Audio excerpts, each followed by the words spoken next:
ঢাকা উত্তর সিটি এলাকায় ডেঙ্গু নিয়ন্ত্রণে আছে বলে দাবি করেছেন এর প্রশাসক মোহাম্মদ এজাজ। সকালে বনশ্রী খালপাড় এলাকায় ময়লা পরিষ্কার ও বৃক্ষরোপণ কর্মসূচির উদ্বোধন শেষে সাংবাদিকদের এক প্রশ্নের জবাবে একথা বলেন তিনি।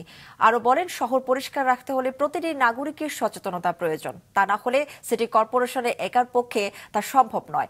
নগরবাসীর মধ্যে অন্তত নির্দিষ্ট জায়গায় যদি ময়লা ফেলার অভ্যাসটা গড়ে উঠলেই অনেক দূর এগিয়ে যাওয়া সম্ভব। খালের দুই পারে যে গাছগুলো রোপণ করা হচ্ছে তা রক্ষায় দায়িত্ব নিতে এলাকাবাসীকে অনুরোধ জানান তিনি। সংখ্যা দেখলে তো আতঙ্কিত হওয়ারই কথা, কিন্তু আরেকটা সংখ্যা আছে এর মাঝখানে। সেই সংখ্যা হচ্ছে যে ঢাকাতে শুধু উত্তর সিটি কর্পোরেশনের 1.25 কোটি থেকে 1.5 কোটি লোকজন বসবাস। সে 1.5 কোটি লোকজনের মধ্যে মাত্র 21 জন গতকালকে ভর্তি হয়েছে। তার আগের দিন 27 জন ভর্তি হয়েছে, তার আগের দিন 2 ডিজিটের নিচে ভর্তি ছিল। তো সুতরাং আমাদের এই অঞ্চলে ডেঙ্গু এখন পর্যন্ত কন্ট্রোলের মধ্যে আছে।